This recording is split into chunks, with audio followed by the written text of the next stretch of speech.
Dave, I appreciate you coming on, man. No, happy to do it. Thank you so much. Man, you wrote so many great books, man. One of them is Jim Brown. I was a huge fan of. We was able to do a Q&A together a couple years ago. If you can, just briefly to the people who's listening, just give them like a short summary of the book.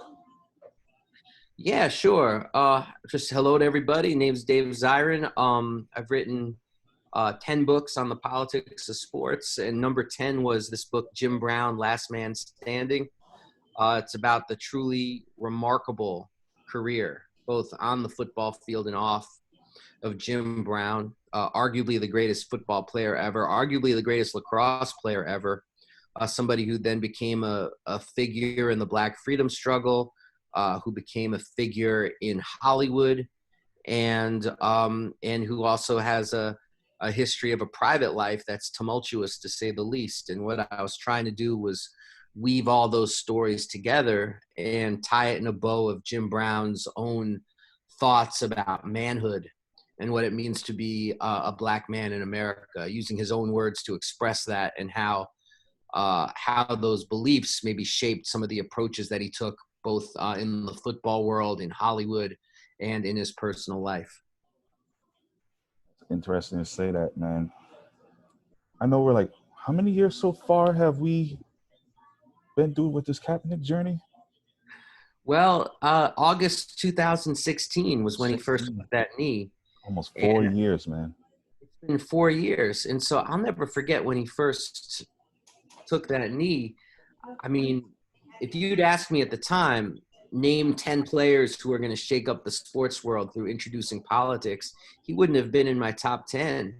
Like, he wasn't one of the players at the time. So many players were tweeting out their outrage about police killings, particularly the killings of Philando Castile and Alton Sterling, which were caught on tape that summer of 2016.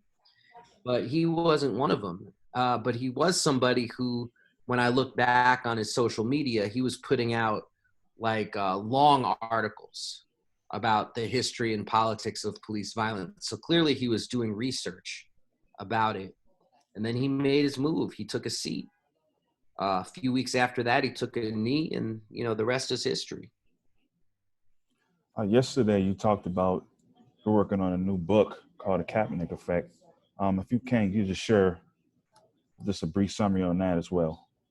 Oh, goodness. I mean, we're talking yesterday I just started it. That was the day. But I've already done 3 interviews since then. So we've started with a bang, and I've been overwhelmed since I put out on Twitter. Like, I've gotten hundreds of messages from folks. It's been really exciting. It's a book about people who took a knee or raised a fist during the anthem because they were inspired to do so by Colin Kaepernick, and how it affected their lives. And I'm talking to people who were in high school, middle school, college. I'm talking to people who are from football players to soccer players to cheerleaders, young men, young women. I mean, it's the breadth of people who were inspired has been an amazing thing that I've been educated on just in the last 24 hours. I mean, I wanted to do the book because I knew there was a breadth of people, Right. And I knew there was a story out there. And the goal is to try to knit together the commonalities of these stories, to speak about it in terms of what I think it was, which is the biggest, most widespread movement for social justice in the world of sports that we've ever seen. That's a great intake, man. Obviously, right now, the most trending topic documentary right now is The Last Dance. Talked about that last year, 97, 98 Chicago Bulls team. We're probably in already 4 episodes in. Yeah. There were one person that was missing out that I was kind of concerned of not speaking yet. And obviously you did a forward with him, Craig Hodges, who wrote a book called The Last Shot. Mm-hmm. If you can, just to the people who's listening, like this, can you give like a summary of who this individual is and what he has done on and off the court? I mean, Craig Hodges is an amazing freedom fighter who just happened to play basketball. And he was a very important player on those Bulls teams. Like, he was their 3-point sniper. And he's just been erased from this documentary. Interestingly, though, it's not just that Craig Hodges was a role player and a shooter like a John Paxson, for example, but he was somebody who was a leader on the team in the locker room. And you see this in The Last Dance, even if they don't interview him or talk about him, because there's these moments where Scottie Pippen and Horace Grant are getting completely jacked up in their heads about the Detroit Pistons. And if you look at who's the first person who comes over and calms them down, it's Craig Hodges. It's number 14 each time. Right. It's Craig Hodges coming in there.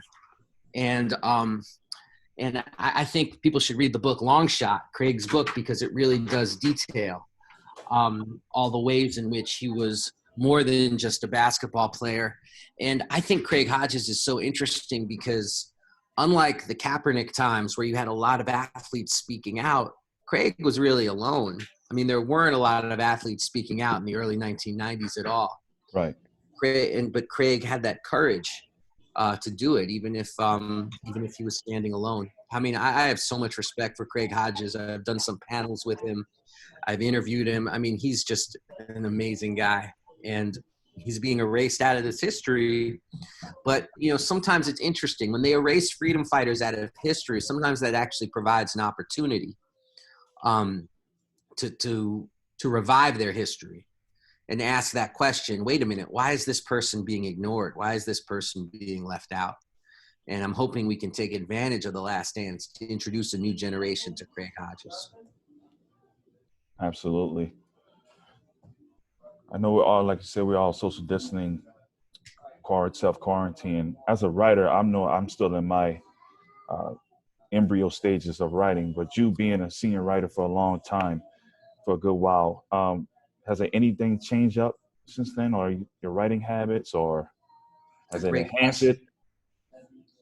That's a fantastic question. I mean, it's tough because my wife's a teacher, and I have a 15-year-old and a 12-year-old.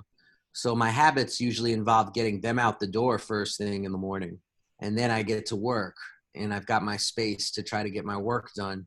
That space is now gone. I'm trying to help because my wife, she's doing all the remote teaching from one end, and my kids are trying to learn from the other end.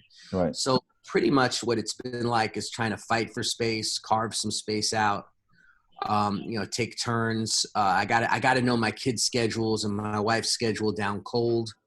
I mean, and so that's proved to be a different challenge for me. It's got to be much more scheduled, much more regimented, much more like, okay, it's 1 o'clock. I have 1 hour to write. I can't mess around. I got to go upstairs and actually do it than what I'm usually used to doing, which is a little more free flow.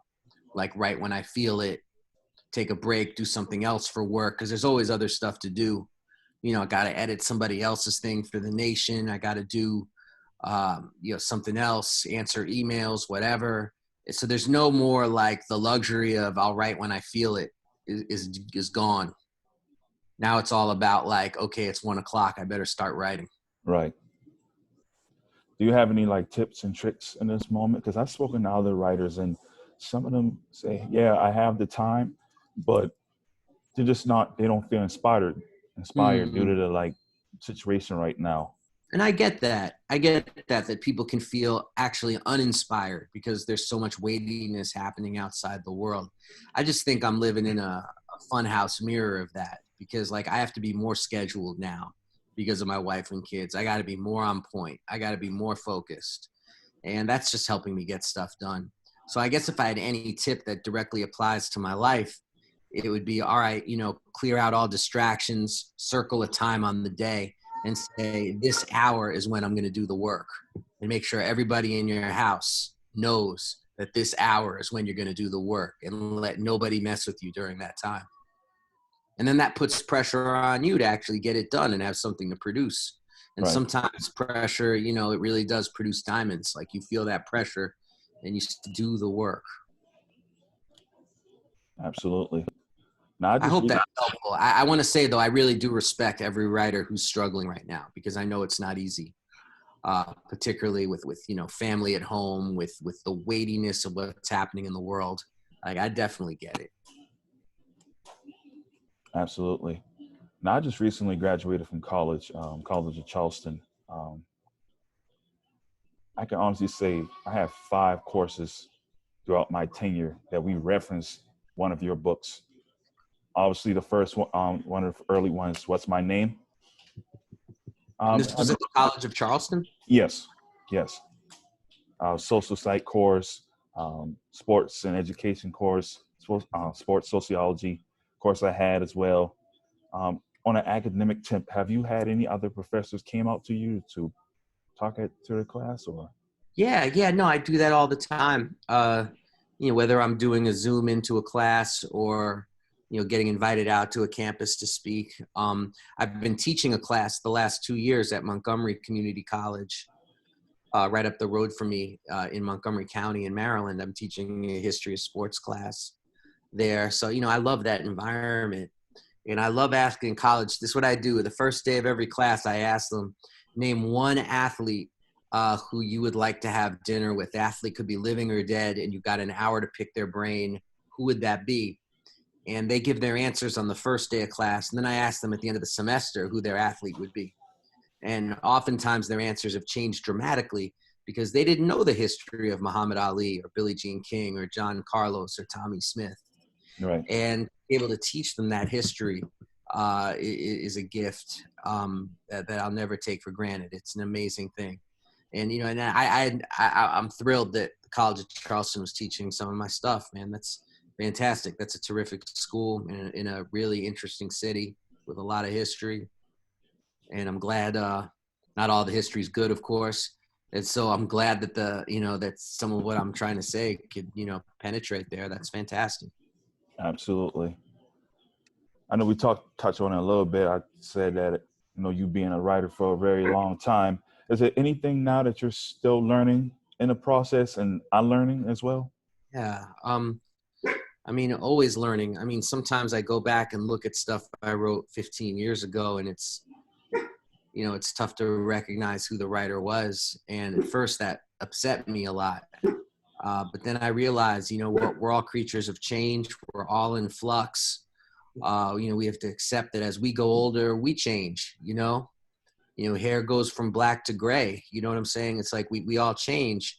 And so because we change, it was naive of me to think that my writing would remain sort of constant, that I'd have one constant voice. And so I just think being generous with yourself and understanding that your writing is going to adapt and even grow with time. And that's a good thing. And that's something that we should look forward to. And the other bit of advice I would just have, this is advice that I've found that most writers give, but I think it's so important, is to just try to write consistently. That it's so hard to do.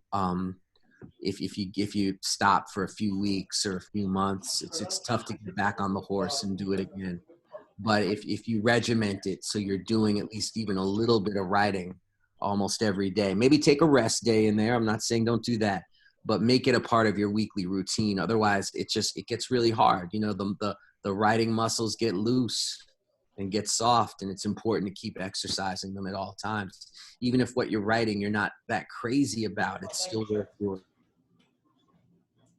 Right. Because I tell my other younger colleagues that's around the same age as me, they ask me like, how do you get interview with such and such? How you did that? How do you do this with you're not still at that mainstream level yet? I'm like, I'll just go ahead and ask. Like, there's nothing wrong with asking, And if you get rejected, you get rejected. It is, out of 100 people you may ask, 5 people may give you that opportunity.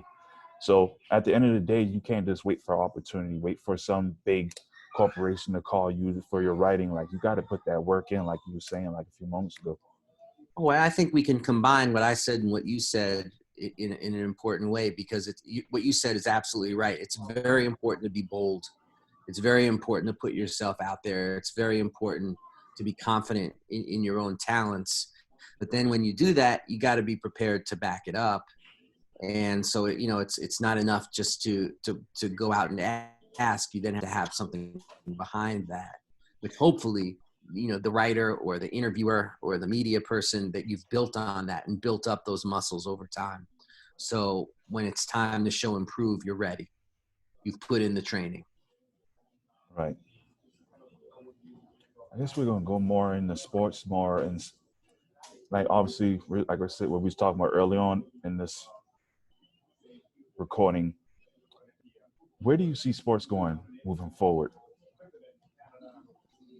It's interesting. Like, I think anybody who's saying, well, we're going to play the NFL in September, or we're going to get back college football, or any of that stuff.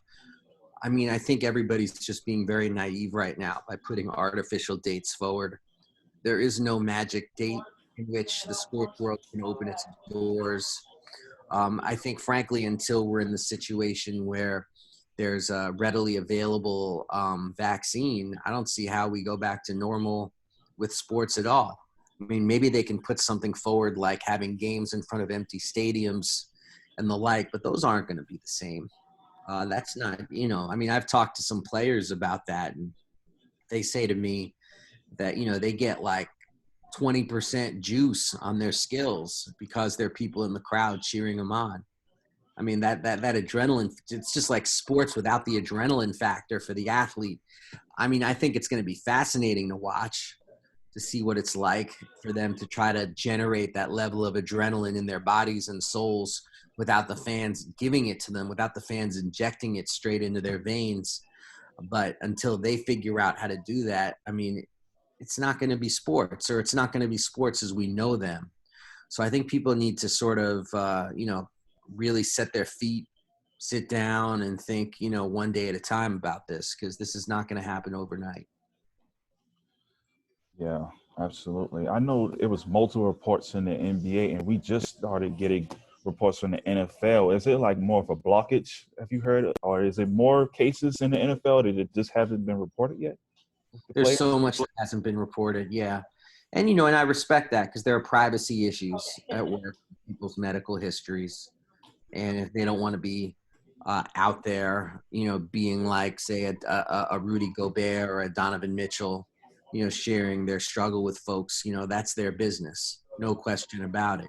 Right. But at the same time, I mean, there's definitely more out there than we're being told. And Adam Silver has said that. He has said there's more out. The commissioner of the NBA has said there is more out there than we have told because of people's privacy concerns. So there's no question this has affected sports. And, some of the ways in which they're talking about sports reopening, like having to quarantine athletes from their family, having them only live in hotels and going to the arenas and back. I mean, I don't know how long that's going to be feasible as well, because if you're an athlete, if you're an athlete and you need that money, you're going to do it. But if, say, you've got some money saved, I mean, why would you do it? I mean, they're asking you to live in a kind of bizarre, hermetically sealed environment apart from your loved ones for months at a time. I mean, a lot of athletes are just going to say no, say that's not for me. Right. Yeah, with you with that, man. Also, children who participate in sports as well, like how that moves forward 10 to 20 years from now, have we even have like a smaller rate of children even participating in Right. sports because of this issue? And then does that affect professional and also collegiate sports long term? Yeah. First of all, to your audience, apologies. I'm just plugging in right here. No, you good, man. Can you hear me okay? Yeah. All right, fantastic. So if you repeat the question about how it affects NCAA athletes. No, I said that, it's probably going to affect children who participate in sports between the ages of 9, probably to 16 years old. Oh, definitely. Parents who don't want them to participate in any type of activity like that. And it may affect 10, 20 years down the line with the collegiate and professional leagues. Of course, yeah. That's a great point. I mean, the collegiate and professional leagues depend on that youth sports pipeline. They depend on it for the very labor that makes their sports possible. And I mean, my son plays basketball. He's 12 years old, and he's in leagues and whatnot. There's no talk of coming back at this point. I mean, there's just a lot of wishful thinking going on out there. My friend I have a friend who used to play in the NBA, and his son is a tremendous player. And he told me this morning that his son's AAU coach is already like really trying to put pressure on people to come back this fall. And he's not trying to hear it, but the coach is like being kind of a stickler about it and really pushing these players to come back. Absolutely. Other than the Kaepernick Effect project that you're working on, are there any other projects that you're working on? Yeah, I've got a documentary coming out. God, we may have to retape some of it, but called Behind the Shield, about the NFL and some of the dirty practices of the National Football League. I'm very excited about that. I've got, the regular columns that I'm doing for The Nation magazine, and some other stuff I've got some other irons in the fire, no doubt about it. I saw you with a picture with Maurice Clarett a few years ago. So Yeah. I don't know if that was a co-author book with that, or. Oh, we were just talking about it. Oh, It okay. didn't come, but I got to tell you, he was one of the nicest, realest people I've ever met in this world of sports. Can't tell you how terrific a guy he was. It was great to talk to him. And also Chris Jackson. I know he's a. Yeah, Mahmoud Abdul Rauf. Yeah.